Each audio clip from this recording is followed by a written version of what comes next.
yo estaba estudiando otra carrera y me encontré con la asignatura de Recursos Humanos. Me dio entonces por leer temas de memoria, de emociones, de relaciones, de todo el campo de la psicología, hasta que llegó un momento que dije, mira, tanto que te gusta y te emociona la psicología, pues ponte a estudiar la carrera. Y así fue como realicé la licenciatura en psicología en Santiago de Compostela.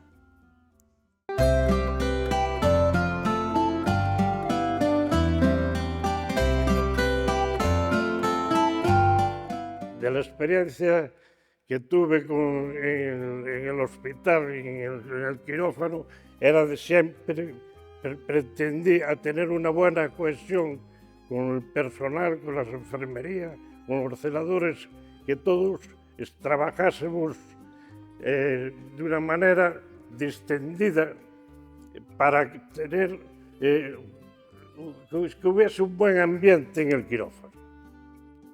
Médico, anestesista, pero ante todo una persona súper generosa. Recuerdo que siempre, o sea, en vez de anestesia, era como un generalista, porque todos los que íbamos a usted pidiendo consejo o consultas de pasillo, y nunca tuvo una mala palabra, siempre disfrutó tanto de la vida. Mi pregunta es, si no hubiera sido médico, ¿qué otra cosa le hubiera gustado ser? Porque le gusta la música, le gusta el vino, le gusta disfrutar las viñas, de las que tiene tanto viñedo. ¿Qué le gustaría ser? La verdad que no tuve opción ninguna. No. Nací en una familia donde mi padre era médico, mi madre farmacéutica. Ya desde pequeño yo iba con mi padre a veces a ver enfermos, y eso me gustaba tanto de que no se me ocurrió pensar en otra actividad. O sea que eso es todas lo mamé desde pequeño. Todas esas otras aficiones de la música, porque yo sé que... La música, por supuesto, me gusta la música, me gusta la gastronomía, los buenos vinos, sí, el viajar y sobre todo los amigos y por supuesto los pacientes, los enfermos, de hacer el bien, tratarlos como lo mejor posible. Sí, eso no me cabe la menor duda. Pues justamente por eso, como persona generosa que es y que sigue ayudando en una clínica todavía hoy, ya no como anestesista, sino como médico, porque lo suyo es ayudar, ¿qué es lo que le hace de todo sentir más vivo? Es justamente esto. Sin duda alguna. Y ahora que hablar de la clínica, yo, aparte de anestesista, pues hice la especialidad de neumología y fui de medicina de familia, como un generalista como más. Un generalista, sí. Y de hecho, yo ya en el año 79 fundé la clínica Alameda en Carballino. 79. En el año 79. Madre mía. Donde yo reuní varios especialistas que estaban trabajando conmigo en la residencia para trabajar en equipo y hacer una medicina como me gustaba a mí, una medicina en equipo. Es que eso... Para hacerlo lo mejor posible. Y de hecho, pues hasta hoy aún sigo consultando. Es que esa clínica sería el equivalente a lo que soy un policlínico, donde se atiende... Sin duda alguna. Claro. Hay especialistas y hay especialistas que llevan conmigo ya algunos desde el año 79, otros 45 años, 40 años conmigo, aún trabajando. Eso ya, Entonces, eso es la coordinación debía de ser buena cuando siguen estando trabajando conmigo. Y tanto que es muy fácil trabajar con usted, yo creo. Entonces, por eso digo, usted que le disfruta más de las grandes experiencias, lo digo porque sé que que le encanta viajar. De hecho, tiene en el perfil una foto con una pirámide que no sé quién es más alto. En grandeza seguro que usted. Uno de los viajes a Egipto. Me gusta ir de cruceros, ya hice varios. Es que es un disfrutón, es que me encanta. Me gusta ir a Hispanoamérica, me gusta ver el mundo y también conocer la gastronomía de cada país. De cada país. Es que eso es vida, ¿verdad? Sin duda. Eso es vida. Sin duda. Y pasamos hace poco una pandemia y entonces ahí nos enseñó a que teníamos que tener como una visión de lo que vivimos, en el momento en el que vivimos. Entonces, al margen de esto, ¿usted qué prefiere? Que tengamos una alimentación sana y equilibrada. ¿Está a la misma altura que tener una buena compañía y disfrutar de los amigos? Es decir, la alimentación es importante y que sea equilibrada. Y los amigos también. Y hablando de alimentación y amigos, puedo decir que yo tuve una peña gastronómica que duró 35 años. ¿Una peña gastronómica? Gastronómica en Carballino. 35 años. 35 años. Donde nosotros cocinábamos. Donde comían lechuga. Cocinábamos nosotros y comíamos lo que cocinábamos. Allí comían verduras y lechuga, ¿verdad? Y también con amigos, para divertirse, una murga que se llama los liborianos. Los liborianos. Una murga para el que salen los carnavales. Pues aún estoy en ella. Madre mía, que la murga era los liborianos. Los liborianos. Gracias por dedicarnos este tiempo. Ha sido un placer inmenso que nos enseñe a vivir la vida desde otro prisma que no sea la medicina. Muchísimas gracias, don Juan. Para nada. Muchísimas gracias. Encantado de haber estado con vosotros.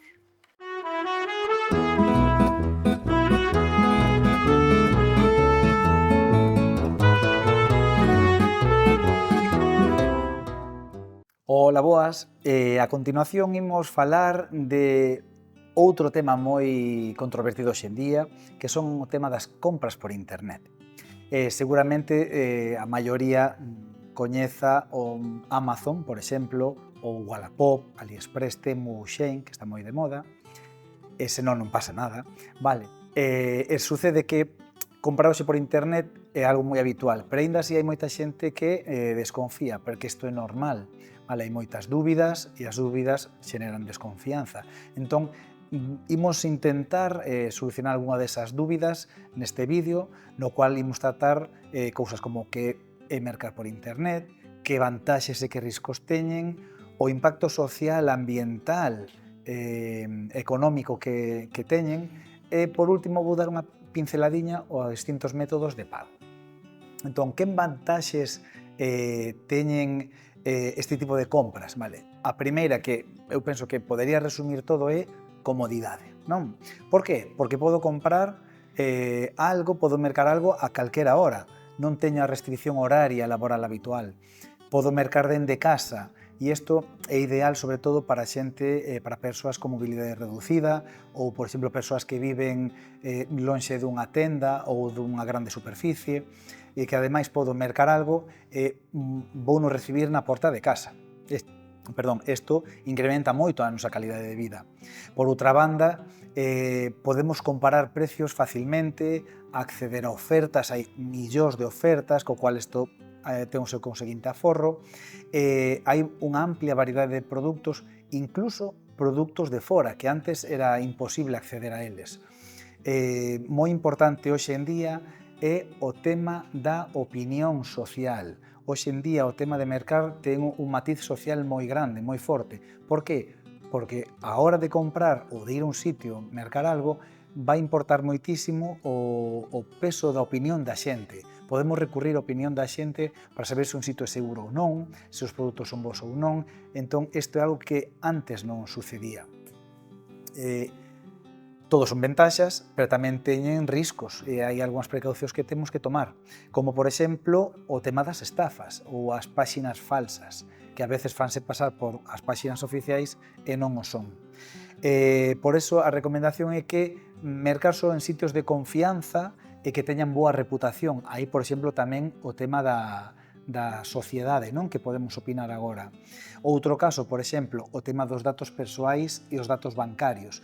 Quizáis esta sexa a parte máis delicada de todo este aspecto, non?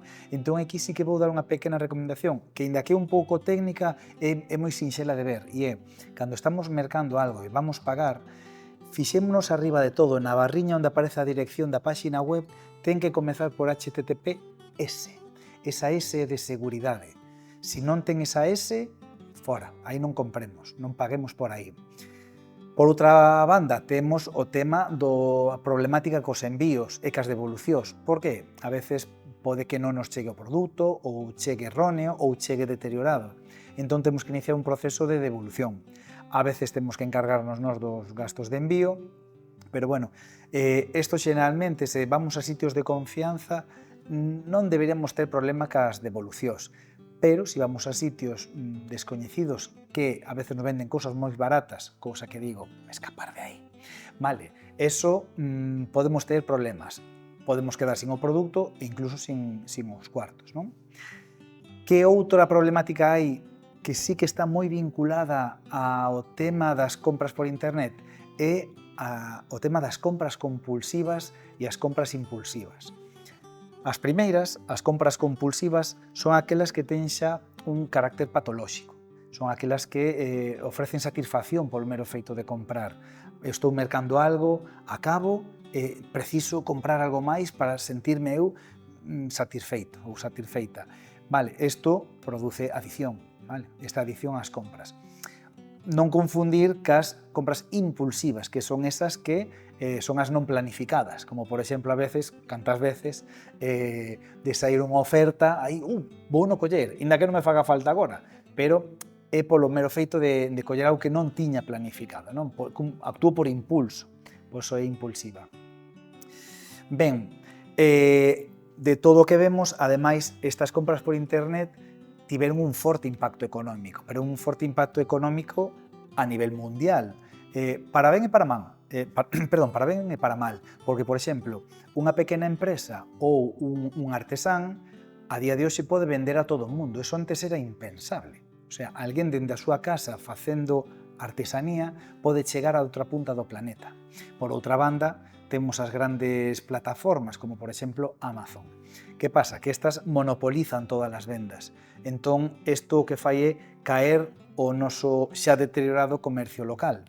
Entón, a idea sería, digamos, combinar ambos mundos, non? Por outra banda, temos o impacto ambiental, impacto medioambiental. Por qué? Porque cada vez que mercamos algo, isto implica que haya por detrás un transporte, unha logística, embalaxes, entregas. Todo isto xenera emisións, xenera residuos. Canto máis merquemos ou canto máis devolvamos, que é outras problemáticas de hoxe en día, que collemos, probamos, non me gusta, devolvo. Todo isto por detrás ten unha logística funcionando que eso en realidade está reventando un pouco o noso pobre planeta. Por eso, o que temos que facer é mercar con cabeza. Mercar solamente o que necesitemos e se vamos facer varias compras, tratar de agrupalas nun único pedido, vale? Por último, quero falar dos métodos de pago rapidamente, que este é o punto quente, quizáis, de todo isto.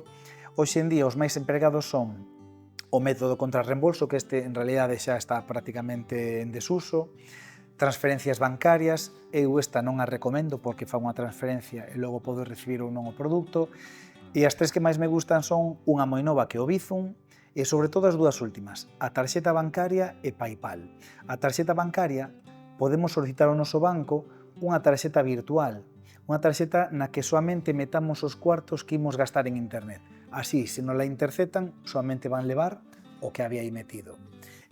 O último, PayPal, é unha, digamos, unha cartera, un monedero digital que viu da mau de eBay, pois se vos sona tamén, que este ofrece un método seguro e ademais temos garantía de compra nos como compradores ou como compradoras.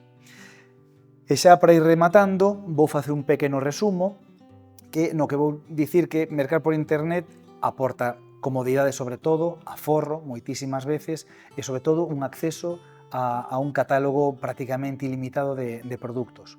Cambiou toda a nosa economía, está cambiando o medio ambiente e a forma en que entendemos o propio consumo.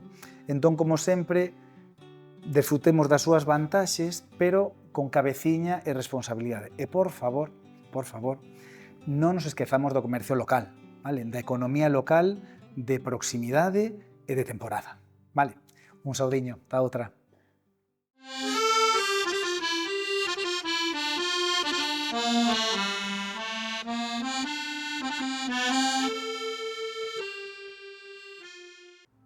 Escollín a profesión de veterinario fundamentalmente porque sempre me gustaron moitos animais. E isto ben procedido de cando de pequeno ia a miña aldea a Baltar, a aldea paterna, que había ali moitas vacas e animais, e sempre dende pequeniño gustoume moito estar nas cortes, e aí pouco a pouco foi medrando as ganas de ser veterinario. Alberto, moitas gracias por vir ao noso programa a maiores. Inda que ti non eres moi maior, pero sí que podes dicir cousas que interesan a xente que nos está vendo, non? Está ben. Gracias a ti tamén por traerme, que apreciote moito polas cancións que lle fas a María, no do Couto Misto, e as do último disco tamén me gusta moito. Home, agradezco moito que digas isto, estásme fando publicidade. Non, é a verdade. Mira unha cousa, ti eres coordinador de área na zona de Verín, dos veterinarios que se dedican á vixilancia dentro do que é agricultura, ganadería, esas cousas todas, non? Pódenos contar algo un pouquiño do que faz? Digo non moito porque sei que non te gusta falar de veterinaria. Pois nada, coordinador, xa o di a palabra de área, engloba son 5 comarcas, dende Allariz a Viana do Bolo, entón, coordinador é para que todo funcione todos os días. A veces hai problemas, un enfermo, cousas, entón hai que facer que a cousa non atranque. Ajá. No día a día aparecen problemas, tamén o tema das campañas de saneamento, que o fai Traxa, pero que tamén está como en medio das comarcas, todo a campaña de saneamento, e aparecen problemas en algunha explotación, con vacas racionantes, as campañas de saneamento, hai que falar cos gandeiros, entón ese traballo o asumimos os coordinadores. Para vixiar que todo vaya perfectamente e que logo non teñamos risco para a nosa saúde. Pero eu sei que non te gusta falar moito de veterinaria. O risco da saúde humana o leva máis os veterinarios de sanidade. Sí. Moi ben, pero ti querías falar de música e querías falar do Couto Misto, porque ti tes vínculo co Couto Misto polo teu pai, non? Que teu pai naceu ali, no Couto Misto. Sí, meu pai naceu o carné pon Calvos de Randín, pero entendemos que naceu en Santiago de Rubiás, que naquelas datas o carné non puña exactamente a aldea na que nacera, entón. Claro. E o meu avó paterno foi dali, e ali había, tamén era dali, e a casa paterna estaba ali, que despois a venderon. Ajá. E que significa para ti o Couto Misto? Que significado ten?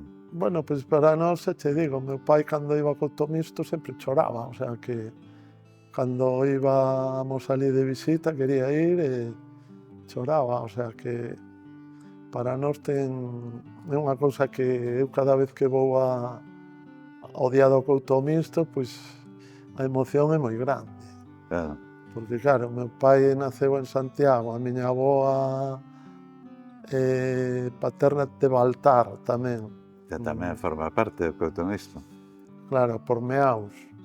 eran do couto mixto, entón sempre lembro falar cousas do couto mixto dende pequeno. Ajá, Os meus tíos tamén dali, o sea que... xa. xa- E que significa para ti con respecto a cuestión histórica do couto mixto, non?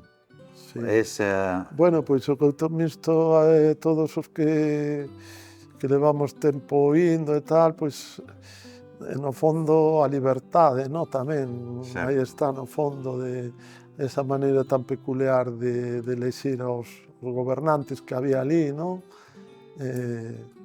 Todo eso pois é unha, non Sí, sei, unha como lembranza moi bonita. unha república asamblearia, non? Que non había outra en Europa, claro, porque non era...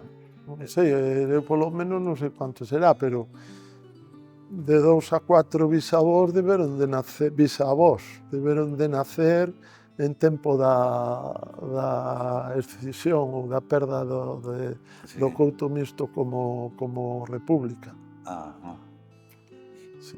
Moi ben. E de música, que eres un apasionado da música, non? Me decías... Sí. Que me podes decir? Que tipo de música é a que che gusta? Bueno, me gusta todo, non? A verdade é que me gusta todo o tipo de música. En tempos me gustaba máis a música rock, así máis inglesa, co tempo foi cambiando, sempre estou aberto a todo tipo de música. E últimamente a verdade é que como ando indo bastante a Portugal, pois tamén estou co tema do fado e a música portuguesa. Ajá. Me gusta moito tamén.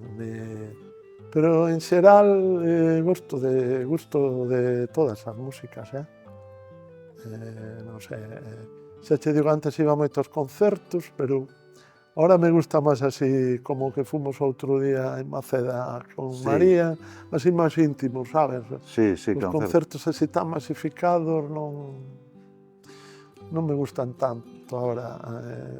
Hai un par de anos fun tamén a esta Fortaleza en Valencia, sí, que fan unha semana de concertos ao inicio do verao e está ben porque son varios grupos no fin de semana, entón coñeces distintos tipos de grupos e de cantantes.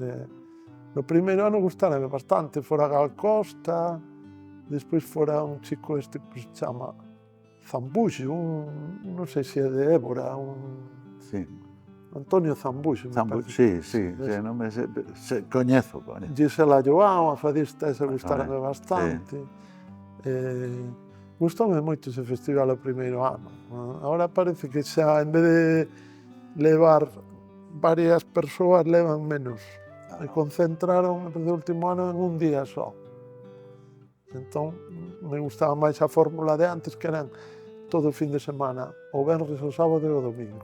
Moi ben. Sí. Pois, Alberto, agradezoche moitísimo que viñeras. Non falamos nada do teu Celta, pero é que, claro, estamos en Ourense e non podemos falar do Celta en Ourense. Bueno, a maioría, moita xente que é de Ourense é do Celta. Non é, claro, Ourense do Celta. Sí. Alberto, moitas grazas. Nada, hasta cando queiras. Grazas.